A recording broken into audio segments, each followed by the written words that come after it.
Bom, finalmente chegamos à última aula do minicurso Regras de Derivação. Nesse vídeo eu vou te ensinar a calcular a derivada de funções que são raízes.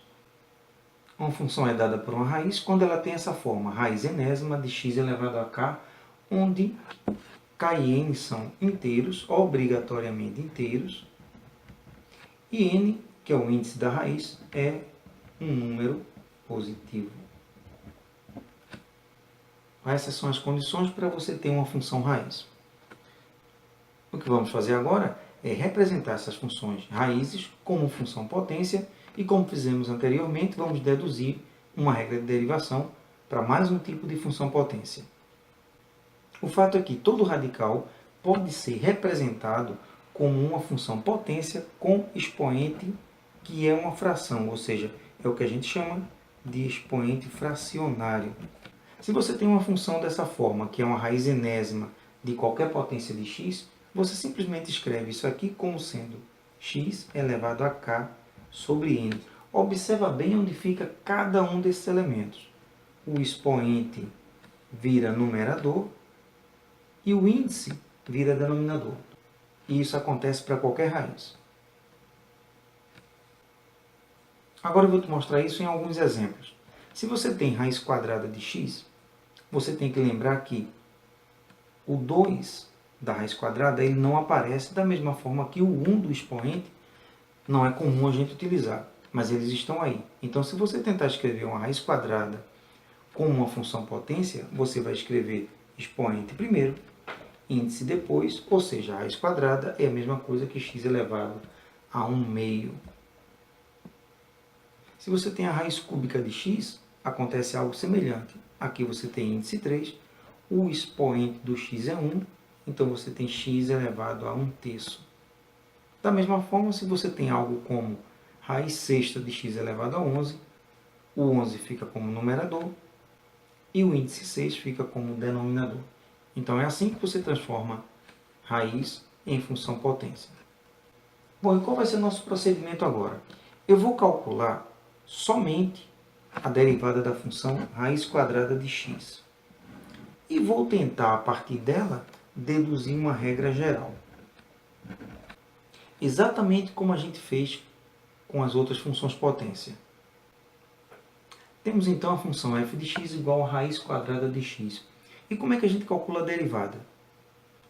Novamente, para você não esquecer, ela é dada por um limite, que é f de x mais h, menos f de x dividido por h, claro, quando h tende para zero.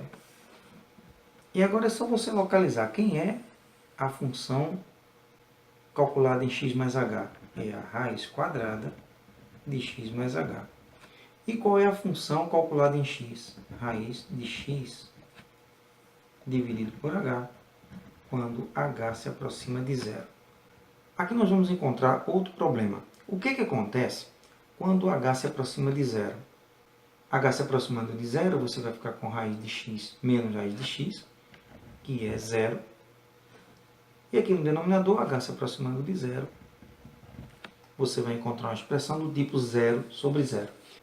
E aí eu vou te dar uma dica. Toda vez que você encontrar zero sobre zero, quando você encontrar zero sobre zero, e o limite que você está calculando envolver raízes quadradas, tem que ser raiz quadrada, para esse exemplo que eu vou te mostrar, você vai lembrar de uma coisa que a gente já falou num dos primeiros vídeos, que é o produto da soma pela diferença. Só lembrando aqui, quando você multiplica uma soma a mais b pela respectiva diferença a menos b, você obtém como resultado a ao quadrado menos b ao quadrado. Vamos ver como é que a gente utiliza isso nesse caso. Bom, nós paramos nessa expressão, limite, quando h tende para zero, de raiz de x mais h menos raiz de x sobre h. E aí o que a gente vai fazer? Eu vou utilizar o produto da soma pela diferença da seguinte forma. Nós vamos chamar o primeiro termo, que é a, de raiz de x mais h, E vamos chamar o segundo elemento aqui de raiz quadrada de x, de modo que você tem raiz de x mais h mais raiz de x e raiz de x mais h menos raiz de x, que é o que a gente tem aqui. Agora você simplesmente substitui esses valores no produto da soma pela diferença. Então você tem raiz de x mais h mais b, que é raiz de x, raiz de x mais h menos b, que é raiz de x, e você já sabe que isso aqui dá o a ao quadrado menos o b ao quadrado. Agora você vai poder eliminar as raízes, x mais h, e aqui você vai eliminar outra raiz, vai ficar somente o x. Em seguida você cancela o x com o x e sobra somente o h. E isso vai ser bem interessante para o que a gente quer fazer. Então tudo que você precisa lembrar é que raiz de x mais h mais raiz de x multiplicado por raiz de x mais h menos raiz de x dá como resultado somente o h. Agora, o que você precisa fazer é lembrar do que foi feito anteriormente. Você tem raiz de x mais h menos raiz de x, então você multiplica, já que você tem a diferença, você multiplica pela soma. E aqui é a mesma coisa. Raiz de x mais h mais raiz de x. Agora você coloca parênteses nesses dois aqui,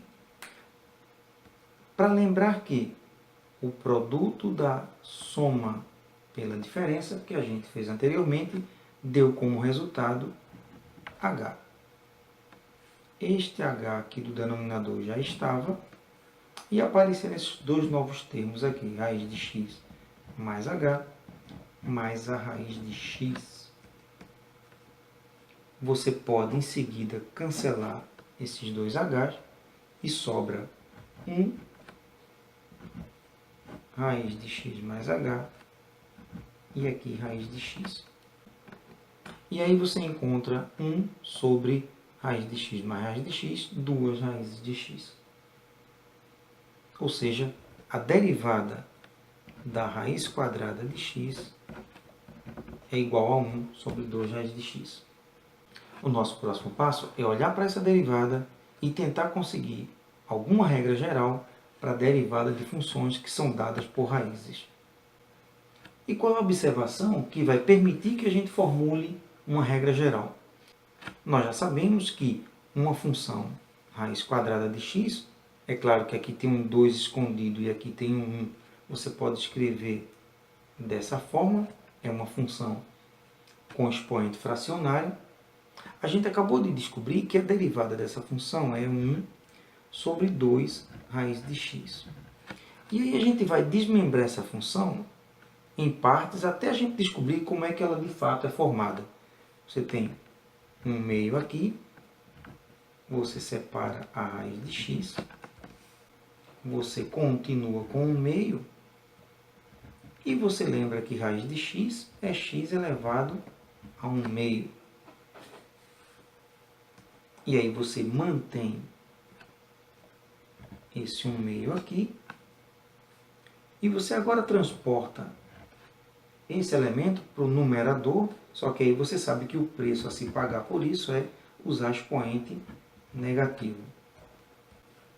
E aí você continua com 1 meio, e agora você pode lembrar do seguinte: se você fizer 1 meio menos 1, você obtém exatamente menos 1 meio.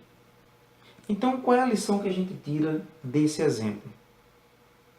Observe que quando você tinha uma função do tipo x elevado a n, a derivada disso era nx elevado a n menos 1. E aí você observa que é a mesma fórmula, só que usando n igual a 1 meio. A função era x elevado a 1 meio, e a derivada 1 meio menos 1. Novamente, a mesma derivada que serviu para a função potência com expoente positivo, que depois serviu para a função potência com expoente negativo, ela continua válida para a função raiz, ou seja, a função que você consegue escrever como uma função de expoente fracionário. Em outras palavras, encontramos a mesma regra da potência tanto para expoente positivo quanto para expoente negativo. Então você não tem que aprender uma nova regra. Existe uma única regra para a função potência, seja ela expoente positivo, seja ela expoente negativo, ou seja ela expoente fracionário, a regra é exatamente a mesma. Não tem como esquecer. E essa é então o que a gente chama de regra geral. Se n for inteiro, positivo ou negativo, não importa. Mais ainda, ele também pode ser um número racional, ou que a gente chama de expoente fracionário. Então, a derivada de f de x igual a x elevado a n será, em qualquer um desses casos, dada por nx elevado a n menos 1. Olha que maravilha! Uma única regra para todo tipo de potência. É claro, como todo matemático, eu preciso fazer uma observação aqui. Para que a gente possa verificar, ter certeza que essa regra geral funciona, nós precisamos de algo mais sofisticado. O que é que eu quero dizer com isso? Se você lembrar, eu verifiquei essa regra, não foi para todo expoente fracionário, foi apenas para a raiz quadrada, x elevado a 1/2. E aí você pode se perguntar, sim, e as outras? E as outras potências? Todas as outras? Bom, infelizmente, eu preciso de uma teoria um pouquinho mais sofisticada para fazer isso, que a gente chama de regra da cadeia. Ou seja, não dá para a gente fazer isso agora. Mas eu tenho uma notícia boa para você. Essa regra da cadeia vai ser tema de um outro mini curso que vai estar disponível para você em breve. Bom, agora vamos lá para o nosso exemplo para ver isso funcionando na prática. A nossa tarefa é calcular a derivada da função raiz oitava de x elevado à quinta. Qual é o primeiro passo? É transformar isso aqui em uma potência de expoente fracionário. E como você faz isso? Se você tem qualquer tipo de raiz, você escreve aqui como sendo x, o 8, que é o índice, vai para o denominador, o expoente do x vai para o numerador, e agora sim você pode usar a regra que a gente acabou de encontrar. O segundo passo é aplicar a regra geral da derivada de potências, e aí nós encontramos o seguinte resultado. Como sabemos que a função é x elevado a 5 oitavos, basta você fazer 5 oitavos, 5 oitavos menos 1, e aí você repete os 5 oitavos. Para trabalhar com fração, minha sugestão é deixar tudo com o mesmo denominador. Então, você tem aqui 5 oitavos menos 1, só que esse 1 você escreve com 8 oitavos. E agora você pode concluir isso de duas formas. A primeira forma é escrever 5 oitavos e fazer essa operação aqui, x elevado a 5 menos 8 menos 3 oitavos. Isso é perfeitamente aceitável, não tem problema nenhum. Porém, algumas pessoas preferem não trabalhar com expoente negativo nem com expoente fracionário. Então, o que é que você vai fazer nesses casos? Você vai escrever 5 oitavos, vai mandar isso aqui para o denominador, então ele vai ficar x elevado a 3 oitavos, positivo, já que você mandou para o denominador. E, finalmente, você transforma isso aqui numa raiz. Então, você tem 5 sobre 8, isso vira uma raiz, onde o 3 é expoente e o 8 é índice. Mas lembre que as duas formas são equivalentes, então não faz a menor diferença se você vai adotar uma ou outra. Então é isso, chegamos ao final do nosso curso básico de regras de derivação. Foi um prazer enorme compartilhar esse conhecimento com vocês. Um grande abraço e até o próximo curso.